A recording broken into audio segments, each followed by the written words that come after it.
Hello guys, मेरा नाम है प्रदीप शर्मा और आपका स्वागत है मेरे यूट्यूब चैनल पर।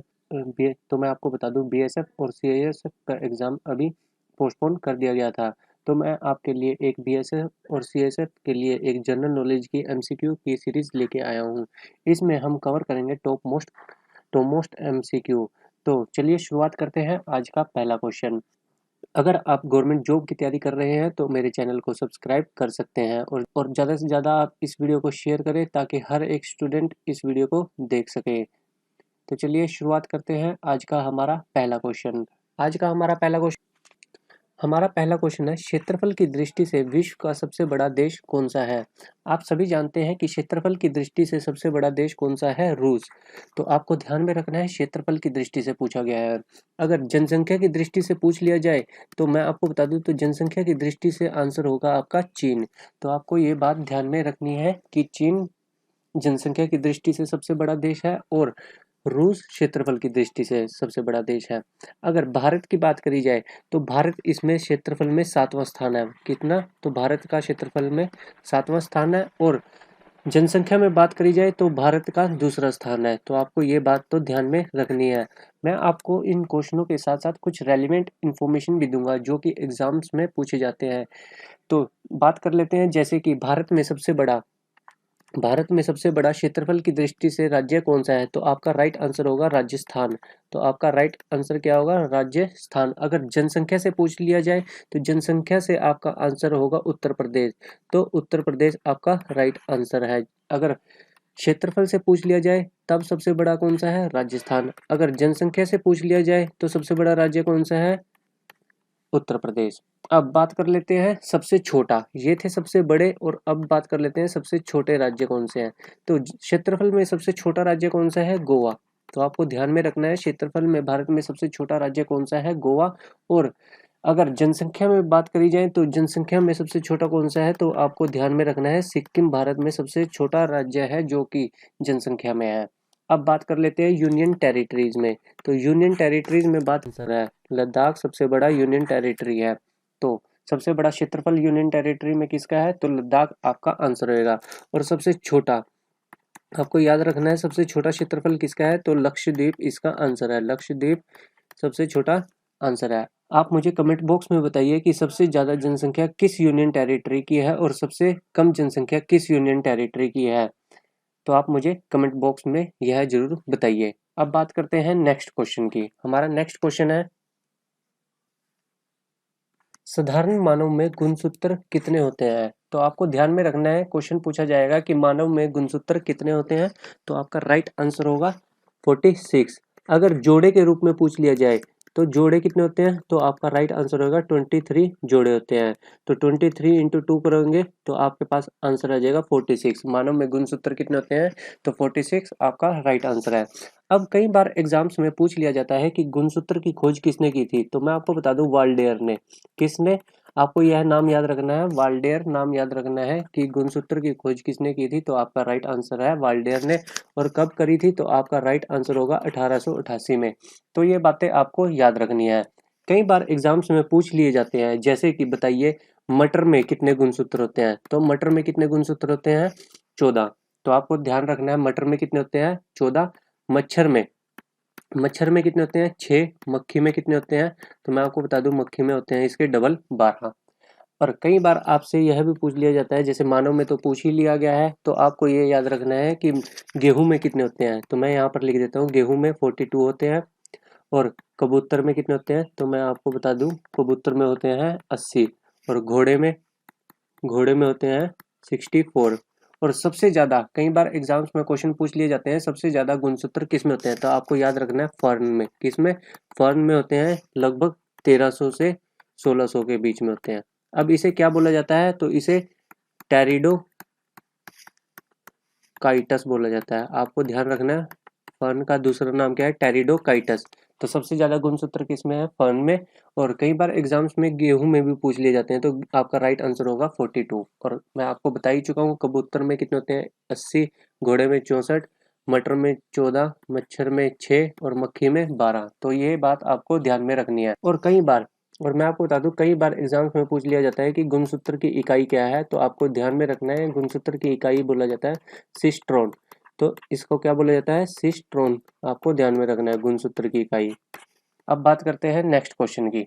हमारा नेक्स्ट क्वेश्चन है इवनिंग स्टार के नाम से किसे जाना जाता है? तो आपके ऑप्शन है मंगल, शनि, बुध, शुक्र। तो मैं आपको बता दूं इवनिंग स्टार के नाम से किसे जाना जाता है, तो आपका राइट आंसर होगा शुक्र। तो शुक्र ग्रह को इवनिंग स्टार के नाम से जाना जाता है। अब इसके बारे में इंपॉर्टेंट क्वेश्चन देख लेते हैं कि कई बार एग्जाम्स में कैसे कैसे क्वेश्चन पूछे जाते हैं शुक्र से। तो मैं आपको बता दूं पृथ्वी की बहन, तो पृथ्वी की बहन भी किसे बोला जाता है? तो आपका राइट आंसर होगा शुक्र ग्रह को बोला जाता है। और यह पृथ्वी की सबसे निकटतम ग्रह है। और पृथ्वी के सबसे निकटतम ग्रह कौन सा है? तो आपका राइट होगा आंसर शुक्र ग्रह। और सबसे चमकीला ग्रह आपको याद रखना है, सबसे चमकीला ग्रह भी कौन सा है? शुक्र, जिसे बोला जाता है वीनस। अब इसे इंग्लिश में क्या बोला जाता है? आपको ध्यान में रखना है, इसे वीनस बोला जाता है। कई बार एग्जाम्स में यह भी दे सकते हैं। और जैसे कि मैं आपको बता चुका हूँ, इसे पृथ्वी की बहन और यह सबसे चमकीला ग्रह है और यह सबसे गर्म ग्रह भी है। तो आपको ध्यान में रखना है सबसे गर्म ग्रह कौन सा है? शुक्र। और सबसे पृथ्वी के निकटतम, और पृथ्वी के सबसे निकटतम ग्रह कौन सा है? तो आपको ध्यान में देना है, तो शुक्र इसका राइट आंसर होगा। अब मैं आपको बता दूं कि शुक्र का कोई भी उपग्रह नहीं है। आपको ध्यान में रखना है कि किस भी ग्रह का कोई भी उपग्रह नहीं है। तो आपका राइट आंसर होगा बुध और शुक्र। तो इन दो ग्रह के 0 उपग्रह हैं। तो आपको ध्यान में रखना है बुध और शुक्र के कोई भी उपग्रह नहीं है। अब बात कर लेते हैं यहाँ पर मंगल ग्रह की। मंगल ग्रह को लाल ग्रह भी बोला जाता है। मंगल ग्रह को लाल ग्रह भी बोला जाता है। आप मुझे कमेंट बॉक्स में बताइए कि इसका लाल रंग किस कारण से होता है। तो आप मुझे सभी कमेंट बॉक्स में बताना। अब बात कर लेते हैं शनि की। अब यह दूसरा सबसे बड़ा ग्रह है। आपको ध्यान में रखना है सबसे बड़े ग्रह का क्या नाम है? बृहस्पति। और दूसरा सबसे बड़ा ग्रह कौन सा है? तो आपका राइट आंसर होगा शनि। अब इसके बल्ले की संख्या कितनी है? तो इसके शनि के बल्ले हैं 7। ऐसे ऐसे इसके ना चारों तरफ बल्ले हैं। तो इनकी संख्या कितनी है आपको ध्यान में रखना है। तो इनके बल्लों की संख्या कितनी है? 7। और शनि का सबसे बड़ा उपग्रह का क्या नाम है? तो मैं आपको बता दूं कई बार एग्जाम्स में पूछ लिया जाता है। तो टाइटन शनि का सबसे बड़ा उपग्रह है। और जैसा कि आप सभी जानते हैं कि बुध सूर्य के सबसे निकटतम ग्रह है। और पृथ्वी के सबसे निकटतम ग्रह कौन सा होगा? तो आपको ध्यान रखना है, तो शुक्र पृथ्वी के सबसे निकटतम ग्रह है। नेक्स्ट क्वेश्चन के बारे में बात कर लेते हैं। हमारा अगला क्वेश्चन है रेड क्रॉस की स्थापना किसने की? तो मैं आपको बता दूं इसका राइट आंसर क्या होगा। तो इसका राइट आंसर होगा हेनरी ड्यूनोट ने। तो इसका राइट आंसर क्या है? हेनरी ड्यूनोट। कई बार एग्जाम्स में पूछ लिया जाता है कि रेड क्रॉस की स्थापना किस वर्ष की गई थी। तो मैं आपको बता दूं 1863 में इसकी स्थापना की गई थी। तो आपको ध्यान में रखना है कब की गई थी। तो 1863 इसका राइट आंसर है।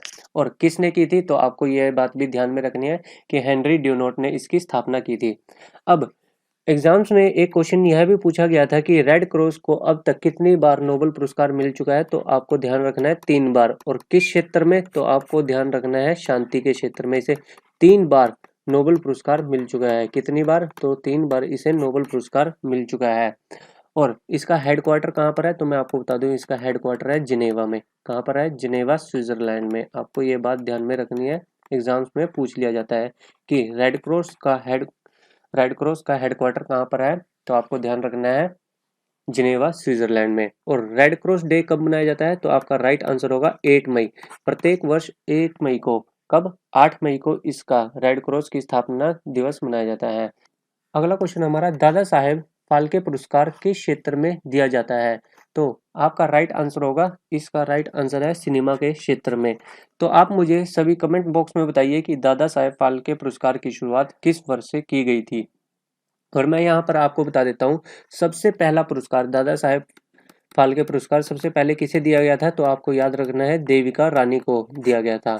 तो आप मुझे कमेंट बॉक्स में बताइए कि इसे कब इन्हें दादा साहेब फाल्के पुरस्कार दिया गया था। अब यहाँ से आपको इम्पोर्टेंट बात मैं आपको बता दूं 2020 का दादा साहेब फाल्के पुरस्कार किसे दिया गया है। तो आपको याद रखना है ऋतिक रोशन को। किन्हें? ऋतिक रोशन को। और इनकी मूवी का क्या नाम है? तो सुपर 30 इनकी मूवी का नाम है। तो सुपर 30 मूवी के लिए ऋतिक रोशन को दादा साहेब फाल्के पुरस्कार 2020 प्रदान किया गया है। और अभी हाल ही में 2019 का एक क्वेश्चन पूछा गया था पेपर में, तो 2019 का किन्हें प्रदान किया गया था, तो आपको याद रखना है अमिताभ बच्चन को। किन्हें? अमिताभ बच्चन को 2019 का दादा साहेब फाल्के पुरस्कार प्रदान किया गया था। तो मैं आपको यहाँ पर कुछ और मोस्ट इम्पोर्टेंट पुरस्कार के बारे में बता देता हूँ, जैसे कि ऑस्कर पुरस्कार भी फिल्म से संबंधित है, तो आपको ध्यान में रखना है कौन सा, तो ऑस्कर अवार्ड। ऑस्कर अवार्ड किससे संबंधित है, तो यह फिल्म क्षेत्र से संबंधित है। और इसकी शुरुआत कब की गई थी, तो मैं आपको बता दूं 1929 में इसकी शुरुआत की गई थी। अब जैसे कि आप सभी जानते हैं कि दादा साहेब फाल्के पुरस्कार किससे संबंधित है, तो सिनेमा आपका राइट आंसर है।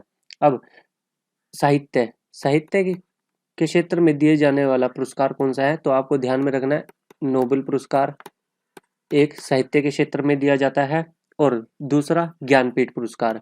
तो एग्जाम्स में क्वेश्चन पूछ लिया जाएगा कि ज्ञानपीठ पुरस्कार का संबंध किससे है, तो आपका राइट आंसर होगा साहित्य के क्षेत्र से संबंधित है।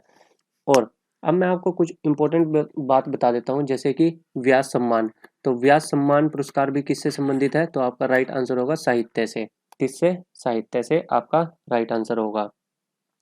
एग्जाम्स में कई बार पूछ लिया जाता है, जैसे कि धन्वंतरी धन्वंतरी पुरस्कार किससे संबंधित है, तो मैं आपको बता दूं धन्वंतरी पुरस्कार किससे संबंधित है, चिकित्सा से। आपको ध्यान में रखना है धन्वंतरी पुरस्कार किससे संबंधित है, चिकित्सा से।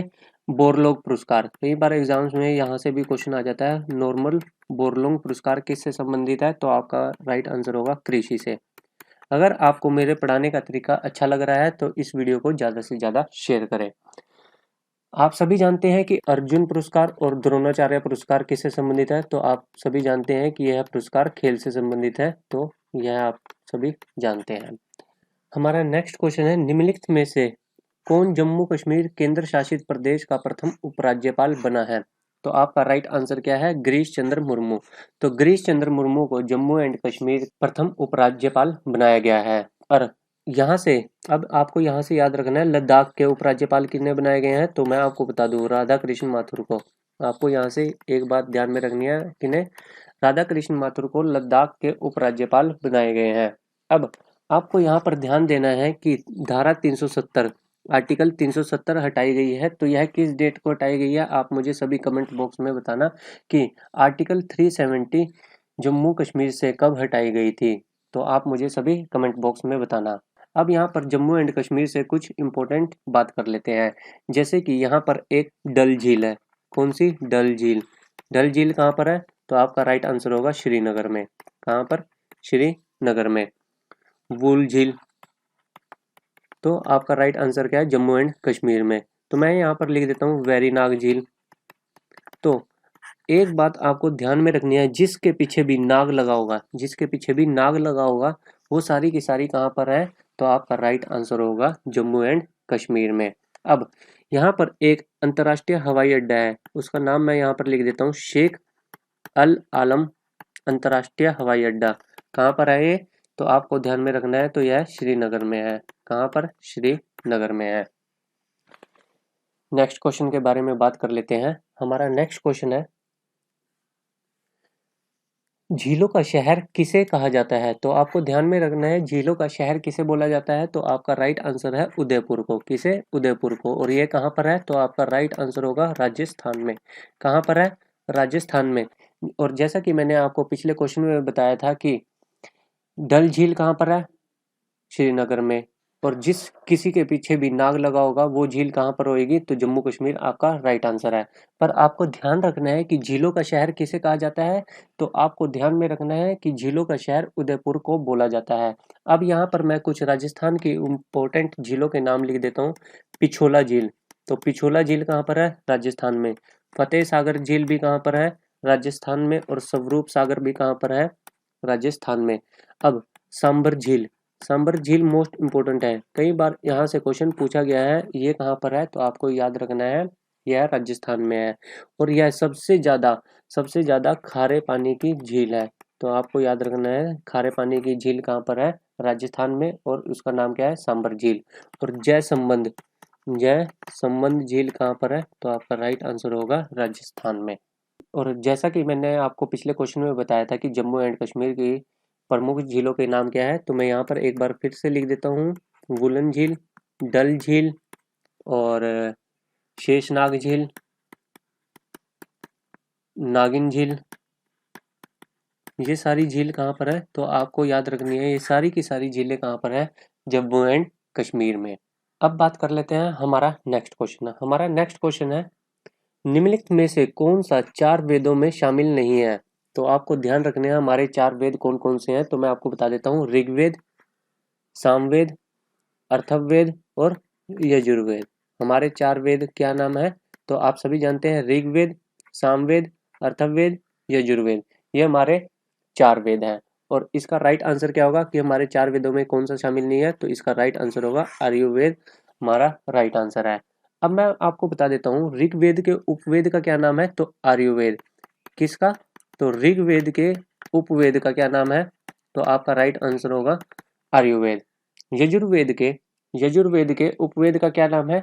तो आपको ध्यान में रखना है, धनुर्वेद इसका उपवेद है। धनुर्वेद इसका उपवेद है और आपको ये बात ध्यान में रखनी है। अथर्ववेद, तो अथर्ववेद के उपवेद का क्या नाम है? शिल्पवेद। तो आपको ये चीजें ध्यान में रखनी है, यहाँ से भी एग्जाम्स में क्वेश्चन पूछ लिए जाते हैं। और सामवेद के उपवेद का क्या नाम है? तो आपको याद रखना है गंधर्व वेद इसका। अब आप मुझे कमेंट बॉक्स में बताइए कि सबसे बाद में कौन सा वेद जोड़ा गया था। आप मुझे सभी कमेंट बॉक्स में बताइए कि सबसे लास्ट में कौन सा उपवेद जोड़ा गया था और हमारा सबसे पुराना वेद कौन सा है। आप मुझे सभी कमेंट बॉक्स में बताइए। और इनकी रचना किसने की थी? आप मुझे सभी कमेंट बॉक्स में बताना कि इसकी रचना किसने की है। तो चलिए अब बात करते हैं हमारा अगला क्वेश्चन। हमारा अगला क्वेश्चन है कि गरबा किस राज्य का नृत्य है? आपको सबको याद रखना है कि गरबा किस राज्य का नृत्य है। तो आपका राइट आंसर होगा गुजरात का। यहाँ से अक्सर एग्जाम्स में क्वेश्चन पूछे जाते हैं डांस फॉर्म से। तो मैं आपको बता दूं, पंजाब के डांस फॉर्म का क्या नाम है? तो पंजाब के डांस फॉर्म का नाम है भांगड़ा। तो आपको याद रखना है भांगड़ा कहाँ का नृत्य है? पंजाब का। और एक हो रहा है गिद्धा। तो ये बातें आपको ध्यान में रखनी है कि भांगड़ा और गिद्धा किस राज्य का नृत्य है। तो आपका राइट आंसर होगा पंजाब का। और गरबा कहाँ का है? तो आप सभी जानते हैं गुजरात का। और ओडिशा का तो बहुत ही आसान है, ओडिसी नृत्य कहाँ का है? तो आप सभी इसका सही आंसर दे सकते हो कि ओडिसी ओडिशा का एक राज्य नृत्य है। अब कई बार एग्जाम्स में पूछ लिया जाता है कि भारतनाट्यम कहाँ का एक नृत्य है? तो आपका सही आंसर होगा तमिलनाडु में। तो आपको ये चीजें याद में रखनी है कि भारतनाट्यम कहाँ का एक राज्य नृत्य है। तो आपका राइट आंसर है तमिलनाडु का। अब कथक, आपको याद रखना है कथक कहाँ का है? तो उत्तर प्रदेश इसका राइट आंसर है। कहाँ? उत्तर प्रदेश।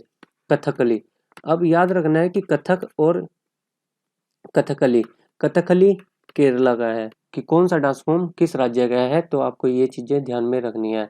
अब कुचिपुड़ी, आप आपसे पूछा जा सकता है कि कुचिपुड़ी किस राज्य का एक नृत्य है। तो आपको ध्यान में रखना है कि कुचिपुड़ी कहाँ का है।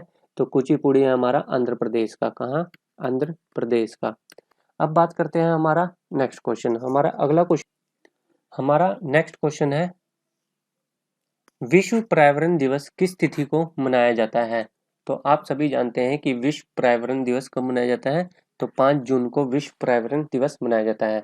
तो अभी अप्रैल का महीना चल रहा है, तो मैं आपको अप्रैल के कुछ मोस्ट इंपोर्टेंट डेज के बारे में बता देता हूँ। जैसे कि 7 अप्रैल को विश्व स्वास्थ्य दिवस मनाया जाता है। कौन सा? विश्व स्वास्थ्य दिवस 7 अप्रैल को मनाया जाता है। और 14 अप्रैल को अम्बेडकर जयंती मनाई जाती है। तो आपको यह बात ध्यान में रखनी है कि अम्बेडकर जयंती कब मनाई जाती है। तो आपका राइट आंसर होगा 14 अप्रैल को। अब हीमोफीलिया दिवस कब मनाया जाता है? तो 17 अप्रैल आपका राइट आंसर है। हीमोफीलिया दिवस कब मनाया जाता है? तो आपको बताना है कि उसका राइट आंसर 17 अप्रैल है। तो आप मुझे सभी बताइए कि हीमोफीलिया किससे संबंधित है। नेक्स्ट, अब 22 अप्रैल को 22 अप्रैल को मनाया जाता है पृथ्वी दिवस। अर्थ डे कब मनाया जाता है? तो आपको सभी को ध्यान में रखना है कि पृथ्वी दिवस 22 अप्रैल को मनाया जाता है। ये थे अप्रैल के टॉप मोस्ट डेज। तो आपको यहाँ से ये चीज़ें याद रखनी है क्योंकि अक्सर एग्जाम में यहाँ से क्वेश्चन पूछ लिया जाता है। तो अब बात करते हैं हमारा अगला क्वेश्चन है, हवाई जहाज के उपकरण ब्लैक बॉक्स का रंग क्या होता है? तो आपको सभी को इस बात का ध्यान रखना है कि हवाई जहाज के उपकरण ब्लैक बॉक्स, इसके नाम में तो ब्लैक है पर इसका राइट आंसर क्या होगा? नारंगी। तो हमें ध्यान में रखना है कि ब्लैक बॉक्स का रंग क्या होता है? नारंगी। ये चीज आपको ध्यान में रखनी है। अब बात करते हैं नेक्स्ट क्वेश्चन है हमारा अगला क्वेश्चन है, स्वराज मेरा जन्मसिद्ध अधिकार है, उपरोक्त कथन किसका है? तो आपको ध्यान में रखना है कि स्वराज मेरा जन्मसिद्ध अधिकार है किसने बोला था? तो बाल गंगाधर तिलक इसका राइट आंसर है। तो अब मैं आपको बता देता हूँ सुभाष चंद्र बोस ने कौन सा कथन दिया था। तो आपको ध्यान में रखना है जय हिंद का नारा। जय हिंद का नारा किसने दिया था? तो आप सभी को ध्यान में रखना है सुभाष चंद्र बोस ने जय हिंद का नारा दिया था, और बाल गंगाधर तिलक ने स्वराज मेरा जन्मसिद्ध अधिकार है। लाल बहादुर शास्त्री ने कौन सा नारा दिया था? तो आपको ध्यान में रखना है जय जवान जय किसान। तो जय जवान जय किसान किसके द्वारा दिया गया था? तो आपको ध्यान में रखना है लाल बहादुर शास्त्री के द्वारा जय जवान जय किसान का नारा दिया गया था। और जवाहरलाल नेहरू ने कौन सा नारा दिया था? तो आपको ध्यान में रखना है, एक तो आराम हराम है, क्या चीज आराम हराम है, और एक और नारा दिया था इन्होंने, तो उसका नाम क्या है? तो मैं आपको यहाँ पर बता देता हूँ, उसका नाम है पूर्ण स्वराज। तो पूर्ण स्वराज का नारा किसने दिया था? तो आपको ध्यान में रखना है, यह भी हमारे जवाहरलाल नेहरू ने दिया था। और पूर्ण स्वराज का नारा कहाँ पर दिया था? तो आप मुझे सभी कमेंट बॉक्स में बताइए, तभी मुझे पता लगेगा कि आप इस वीडियो को ध्यान से देख रहे हो या फिर नहीं। तो आप मुझे सभी कमेंट बॉक्स में बताना कि पूर्ण स्वराज का नारा कौन सी नदी पर और कौन से वर्ष में जवाहरलाल नेहरू ने दिया था। आप मुझे सभी कमेंट बॉक्स में बताना। अब आज के क्वेश्चन के बारे में बात कर लेते हैं। आज का आप सभी के लिए क्वेश्चन है, आप मुझे इसका कमेंट बॉक्स में आंसर बताइए कि इसका क्या राइट आंसर है। तो चलिए आज के क्वेश्चन के बारे में देख लेते हैं। तो आज का क्वेश्चन है आपके लिए, तो इसका आंसर मुझे कमेंट बॉक्स में बताना कि भगवान बुद्ध का जन्म कहाँ पर हुआ था। तो आपके ऑप्शन है वैशाली, लुम्बिनी, कपिलवस्तु और पाटलिपुत्र। तो आप मुझे सभी कमेंट बॉक्स में बताना कि भगवान बुद्ध का जन्म कहाँ पर हुआ था। चलिए अब बात कर लेते हैं हमारा अगला क्वेश्चन। हमारा अगला क्वेश्चन है कि भारत के जल, थल और वायु सेनाओं के प्रधान सेनापति कौन है? तो आपका राइट आंसर होगा राष्ट्रपति। तो भारत के जल, थल और वायु सेनाओं के प्रधान सेनापति कौन है? तो आपका राइट आंसर है राष्ट्रपति। तो मैं यहाँ पर आपको जल, थल और वायु सेना के अध्यक्ष के बारे में बता देता हूँ। तो जल सेना के अध्यक्ष का क्या नाम है? तो जल सेना के अध्यक्ष का नाम है करमवीर सिंह। तो आपको ध्यान में रखना है, जल सेना के अध्यक्ष का क्या नाम है? करमवीर सिंह। थल सेना के अध्यक्ष का क्या नाम है? तो मैं आपको यहाँ पर बता देता हूँ, मनोज मुकुंद नरवाने थल सेना के अध्यक्ष हैं। और वायु सेना के अध्यक्ष का क्या नाम है? राकेश कुमार सिंह भदौरिया। तो आपको ध्यान में रखना है, इन तीनों के नाम आपको ध्यान में रखना है, क्योंकि एग्जाम्स में क्वेश्चन पूछ लिए जाते हैं। अब वायुसेना दिवस कब मनाया जाता है? तो 8 अक्टूबर को। कब? 8 अक्टूबर को प्रत्येक वर्ष वायुसेना दिवस मनाया जाता है। और थल सेना, तो मैं आपको बता दूं, थल सेना प्रत्येक वर्ष 15 जनवरी को। कब? प्रत्येक वर्ष 15 जनवरी को थल सेना दिवस मनाया जाता है। और जल दिवस कब मनाया जाता है? तो आपका राइट आंसर होगा 4 दिसंबर को। कब? तो 4 दिसंबर को प्रत्येक वर्ष जल दिवस मनाया जाता है। हमारा अगला क्वेश्चन है, गीतांजलि की रचना किसने की? तो आपका राइट आंसर क्या होगा? तो रविंद्रनाथ टैगोर। तो आप सभी को ध्यान में रखना है कि गीतांजलि की रचना किसने की है? तो रविंद्रनाथ टैगोर इसका राइट आंसर है। और मैं आपको बता दूं, गोरा की भी रचना किसने की है? रविंद्रनाथ टैगोर। और होम एंड दी वर्ल्ड की भी रचना किसने की है? तो आपको ध्यान में रखना है, यहाँ से भी क्वेश्चन पूछे गए हैं। तो आपका राइट आंसर होगा रविंद्रनाथ टैगोर। और ईश्वर चंद्र विद्यासागर, तो ईश्वर चंद्र विद्यासागर की रचना का क्या नाम है? तो मैं आपको बता दूं, सोम प्रकाश इनकी रचना है। तो आपको ध्यान में रखना है कि सोम प्रकाश किसके द्वारा लिखी गई है? तो ईश्वर चंद्र विद्यासागर के द्वारा सोम प्रकाश लिखी गई है। धन्यवाद दोस्तों। अगर आपको वीडियो पसंद आई हो तो इसे ज़्यादा से ज़्यादा शेयर करना ना भूलें।